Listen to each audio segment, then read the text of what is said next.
It just felt on Batman and Robin that Jack was out of the box. It just felt like the sky was the limit. Everything was more. Bigger, all the way around, more dramatic. You know, probably the biggest set I've ever seen.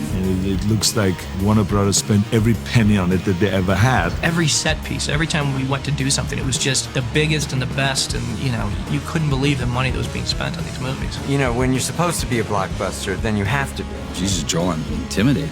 Joel's like, so am I. Intimidated. It's the biggest thing I've ever seen. I can't believe we did that. 1, 2, 3. Batman and Robin. Hey. Good night. How you doing? Chill. I hope you're doing well.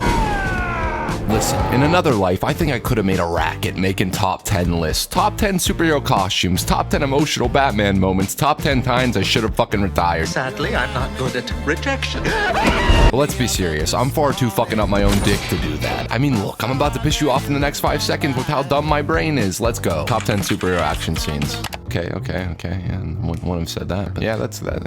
And then no. Next website. Yeah, okay, sure, disagree, but okay. Great. No. You fucking crazy? I will fucking kill you.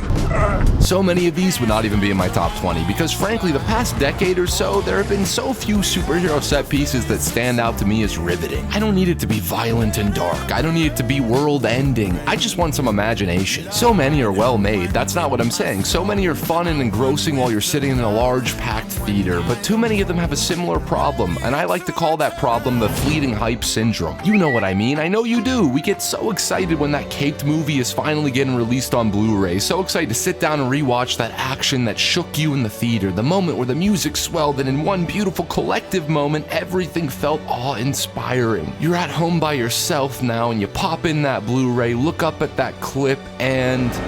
Oh! Hi. No. The emptiness returns, the void, and the deeply depressing question comes racing through your mind. Is it me or them? Do I no longer care, or was the moment empty to begin with? Sometimes it's one, sometimes it's the other. Too often, if you ask me, it's both. All this to say, in a world where most top 10 videos, articles, threads will include a few different $100 million CGI war sequences at the top of the list, action scenes and set pieces that were made mostly by the sweat and tears of the VFX artists, I can't help but think of...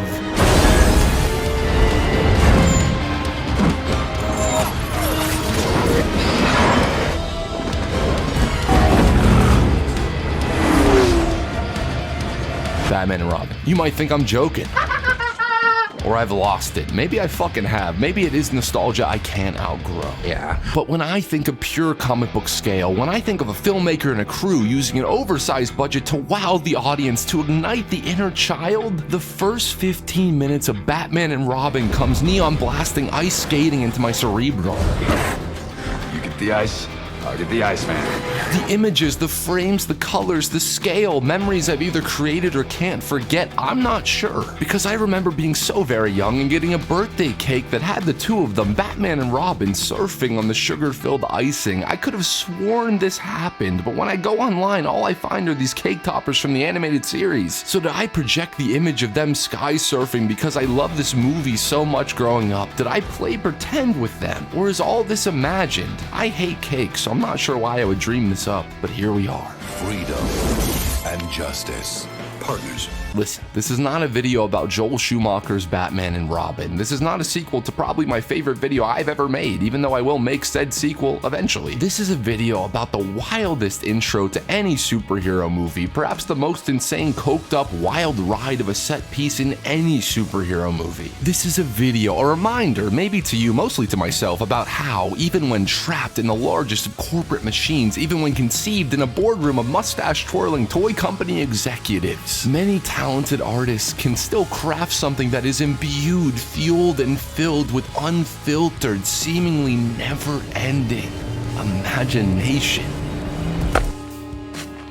But before we continue talking about the ice skating, cloud surfing insanity, you know what is truly fucking insane? The fact I was walking around with a wallet like this. Look at this shit, man. I ain't getting paid to tell you I lost both my debit and credit card while I was out making a fool of myself. No more, goddammit. No more, because now I am rocking the sponsor of today's video, Ekster. Ekster is known for inventing the first trackable wallet and have made it their mission to upgrade all of your essentials. Sustainable wallets, bags, and accessories that help you get more out of every day, that help you feel more secure. And with their ultra slim wallets and card holders, I can finally not have a hangover panic attack at 4 a.m. realizing my old phone wallet has fallen apart and I've lost everything. Look at how slim, how sexy this Burgundy Card Holder Pro is. Half the size of a conventional wallet, but it can carry over 12 cards and even some cash. I feel like Bruce fucking Wayne when I'm using their signature trigger mechanism, which allows me to classically access all of my cards with the click of a button. And I feel like Batman with their RFID protection that blocks data thieves and scoundrels from wirelessly skimming my information. And it gets even crazier, man. It gets even fucking more wild. With their Finder card, you can track your wallet worldwide right on your phone. So whether I'm carrying their full wallet or just the card holder, I know my stuff is in safe, sustainable, sturdy hands. So what the hell are you waiting for? It's time to upgrade. Get up to 64% off with my code HiTopFilms by going to partner.ekster.com/HiTopFilms. Thanks, guys.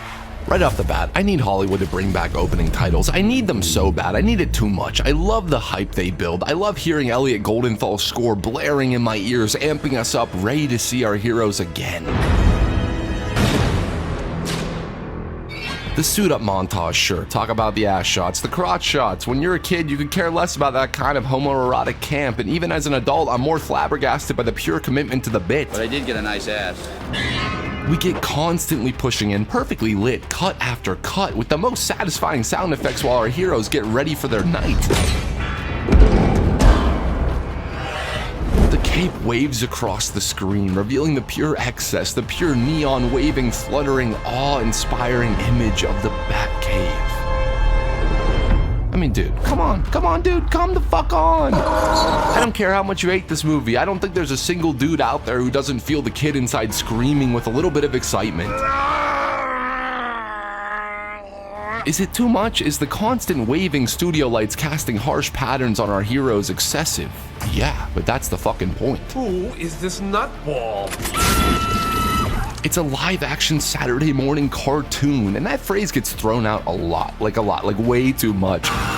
But Batman and Robin has the balls to commit to actually looking like one. On the page, it's as simple as Batman and Robin suit up before Jim, I'm entirely useless in these movies, Gordon FaceTimes to inform Batman that a new villain has commandeered the Gotham Museum. He's calling himself Mr. Freeze.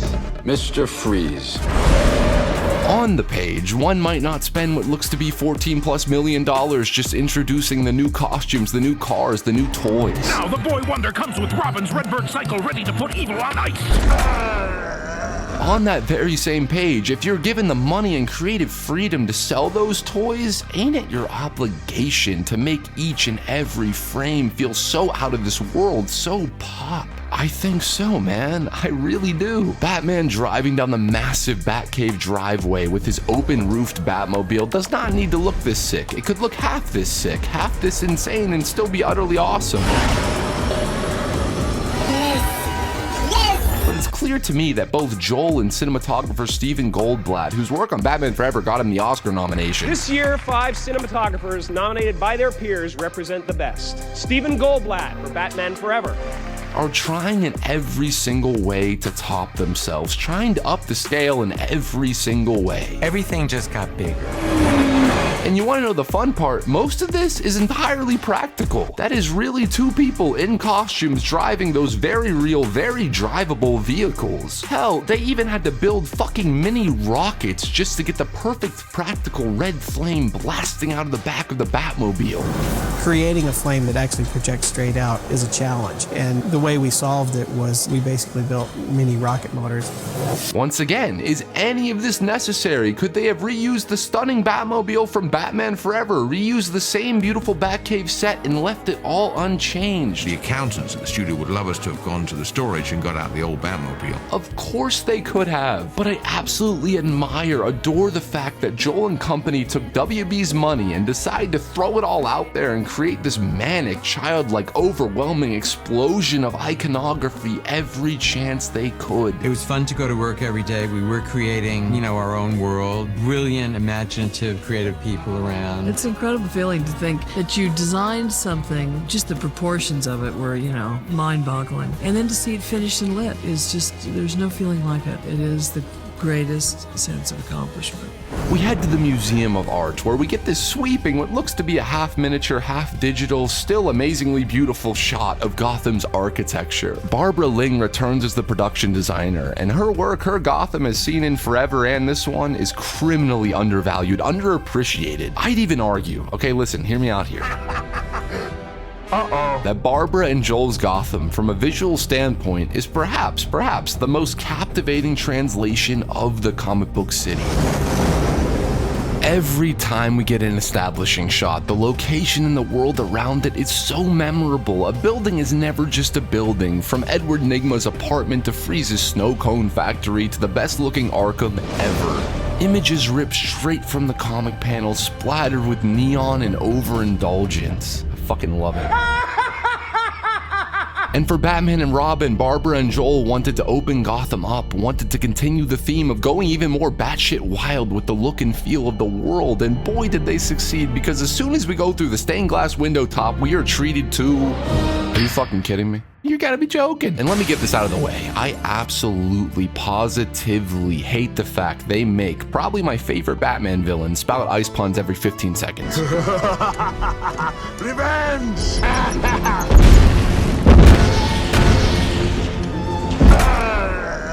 Not only do I hate that because only half of them are funny, I hate that because honestly, while in general being a huge fucking miscast, Arnold really does try when the script allows Victor Fries to actually act like Victor fucking Fries. Louder, come on, sing! But that's a video for another day. But today, I'm going to let one of the masters who worked on the Mr. Freeze suit explain why it's an absolutely ridiculous feat of engineering and design. These suits themselves were completely hand-hammered out of aluminum. They're aircraft aluminum. There was over 500 parts. That's not counting the LEDs as individual pieces. And there was about 10,000 blue LEDs per suit. From what we understand, we bought every blue LED in the continental United States.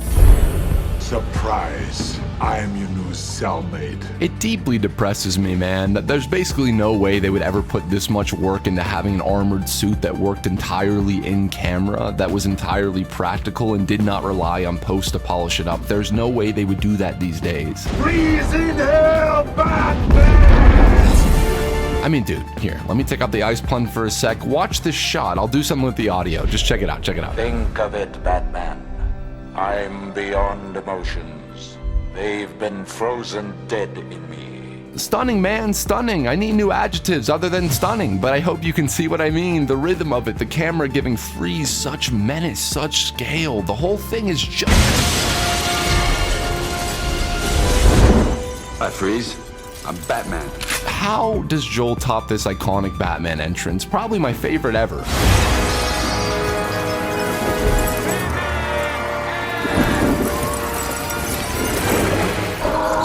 Well, he attempts to do it by having Bruce come fucking Fred fucking Flintstone style sliding down a motherfucking dinosaur before Robin comes jackassing in.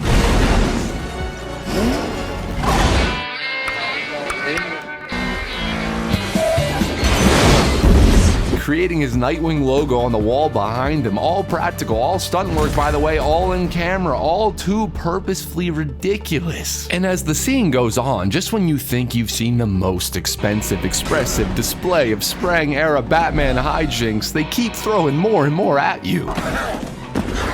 Freeze's hockey-playing henchmen come flying into frame from every direction, skating all across the frozen museum, jumping over Mr. Freeze as he so excitedly chants like he's the fucking coach. Kill them! Yes! Destroy everything! Destroy everything! everything. First of all, this shot fucking rips, man. I love how they are just flexing with the camera movement and making sure they're showing off every single penny they spend. Starting at the Freeze-mobile Freeze Tumbler, which was also practical and freaking drivable, then dipping down to show Batman and Robin being surrounded by the goons, waving their capes back and forth for seemingly no reason other than aura, then switching the focus to tracking Mr. Freeze's attempted exit while shining a literal icicle spotlight on him as the camera as we fly into the sky over top the dinosaur. It's so ludicrous, so maximalist, the scene has shifted into an on-stage dance number. And secondly, I fucking wish, goddammit, that my brain was half this creative. Mr. Freeze stealing a diamond and freezing an entire art museum, turning it into an ice rink, Batman and Robin having the most insanely over-the-top entrances, my brain would tell me to stop right there. My brain would tell me that just those two things are cool enough. I would never, ever, in a million years, think of turning that setup into a fucking operatic, neon-coded hockey game where an absurdly large diamond is the puck. It's the hockey team from hell. There's something about seeing Batman and Robin skate around with bat skates that pop out of their boots that make my deeply dark soul feel a sense of warmth. It's the exact kind of goofiness, the exact kind of absurdness that I so deeply miss, that I so wish more modern blockbusters weren't afraid of. Thanks. I'll take something that knows it's goofy, that knows it's camp, yet spends so much time, talent, and care to make that camp the coolest, prettiest looking showcase in the world, over Hollywood's modern obsession with making fun of the very thing we are supposed to take seriously. Yeah. Great, it's just some random guy. Hello. We good? Good. I'm Batman. You're not Batman? What's wrong with you? Anyways, we get shot after shot of our duo rushing around. They get the diamond, but Freeze has a few fun puns left in him.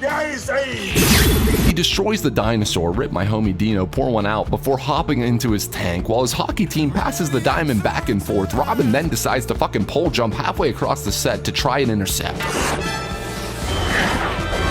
But he fumbles the bag. And then Batman comes whooshing in like a dope motherfucker, ditches the hockey stick, fires his grappling hook, and rushes right into Mr. Freeze's Freeze-mobile. The Freeze-mobile, that is now shifting into a fucking rocket ship. Are you kidding me? Are you for real? How far into the movie are we? 10 fucking minutes. 600 seconds into Batman and Robin, we've had a raunchy suit-up, a brilliant display of craftsmanship and color, a bad hockey match, and now at exactly 10 minutes, Joel decides to take us to fucking space. And I love how Robin is hanging on the side of the rocket ship for dear life, and I absolutely fucking cackle every time Freeze dips out by ejecting himself from said rocket ship. Freeze well. I'm gonna start saying that every time I need to eject myself from the back door of a party. I don't have an expandable glider that pops out of my multi-million-dollar suit of armor, but still. Sick. Revenge! And despite what the internet has told you, I think Batman and Robin are actually well characterized here. And I'm not saying the writing is gold or deep or anything like that, but their banter, Bruce's stubborn unwillingness to acknowledge how much he needs Robin, is very classic Batman stuff. Who invited you? I was just hanging around. I thought you were going to stay in the museum. Round up some thugs. How about nice to see you? Glad you're here to save my life. If I ever do a full video, I'll go more into this, and maybe it's just the Clooney charm, but I totally buy him as a Batman who is mostly healed from his trauma. I spent my entire life trying to beat back death. Everything I've done, everything I'm capable of doing. But I can't save you. I love you, old man. And I love you too. Okay, back to it. I love the Bat Ray Gun. I love the Bat Bomb. A bat bomb? And I love most of all how unfazed Bruce and Dick are by this entire thing, and how coolly, calmly, and collectively they decide to use the rocket ship doors as fucking surfboards to fly through the sky.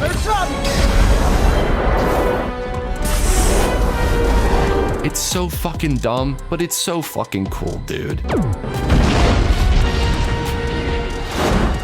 Sure, this is some early use of fully digital doubles, but if you ask me, honestly, they still hold up surprisingly well. But this was new technology that Hollywood was just starting to use, and it was blended with an insane level of tactile craftsmanship. When Robin is skyboarding down the side of the building, that debris you're seeing right there, that camera movement feels so tangible because it was.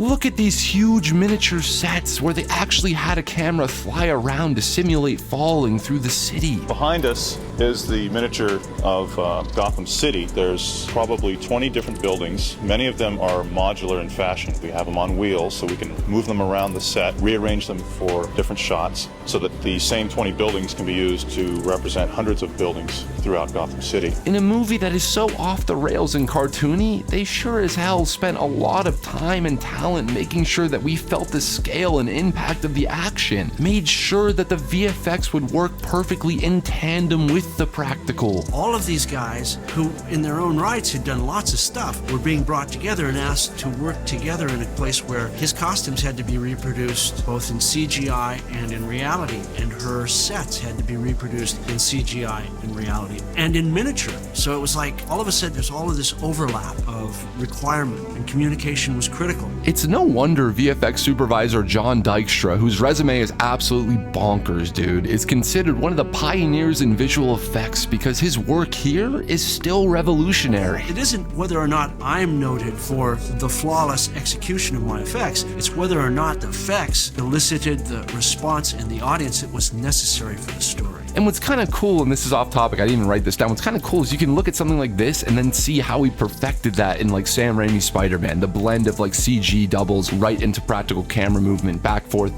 that makes the whole thing feel very real. It's just cool, man, it's just cool. Watch the behind the scenes. And if all of this was not enough,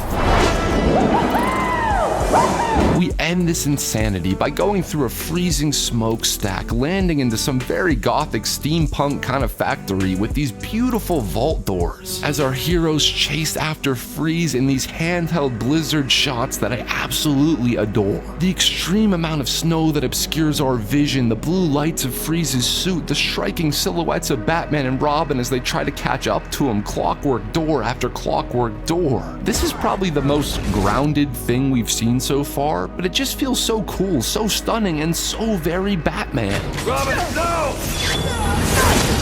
Of course Robin has to jump the gun and get turned into a birdsicle, and I love how realistic yet goofy the frozen Chris O'Donnell looks. Like, of course his expression had to be that. Hell no, man. What the fuck, man? She wants to kill you, dick. And I love this shot of Mr. Freeze leaving. My man here has the coldest exits. I'll kill you next time.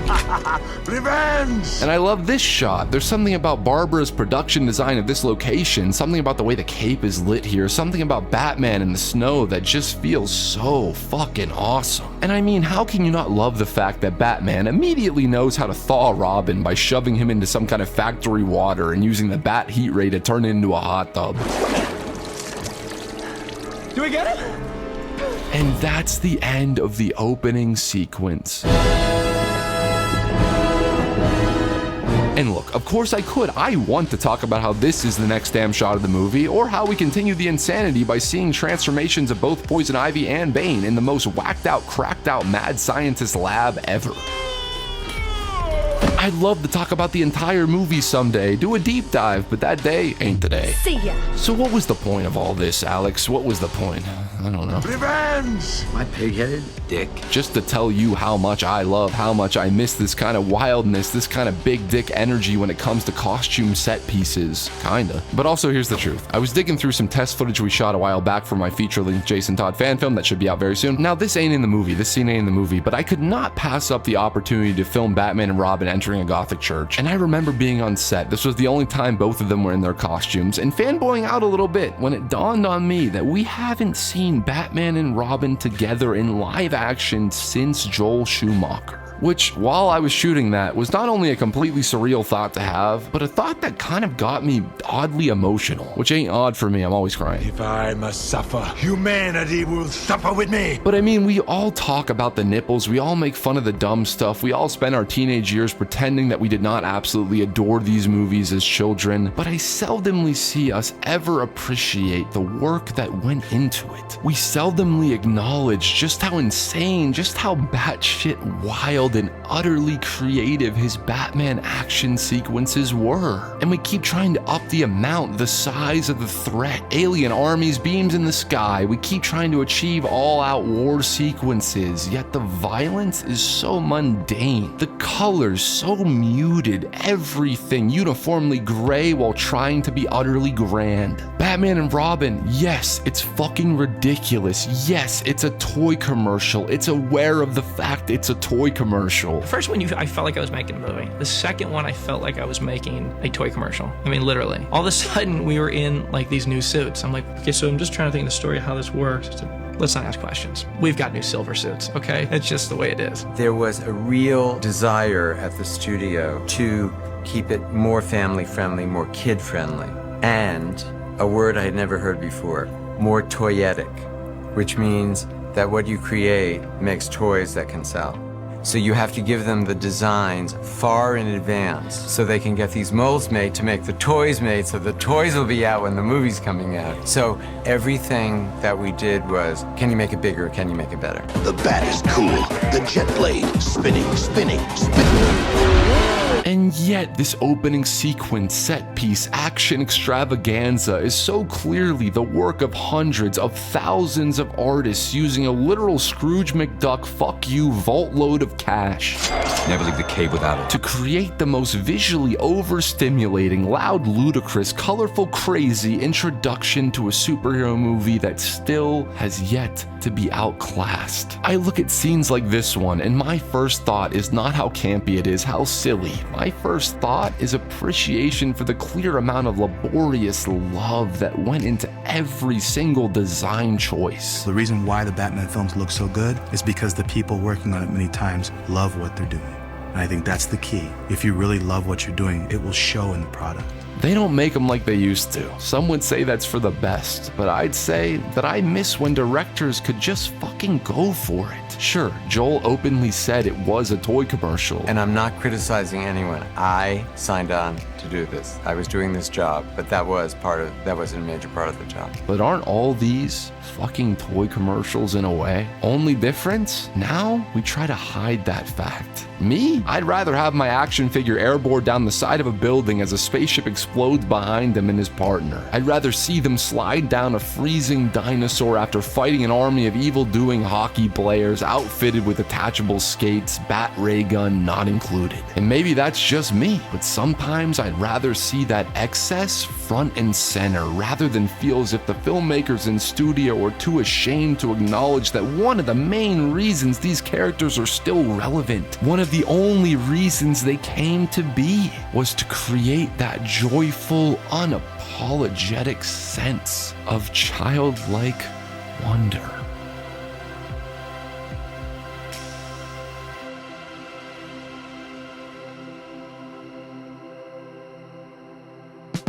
Hey guys, thank you so much for watching. This was fun. I don't know, I was like out of video ideas and I thought to myself, why not talk about something that really makes me happy? So I hope you enjoyed it. I hope that the joy was clear, and let me know what you think. Am I a fucking hack? All right, love ya, bye. You reminded me of at the small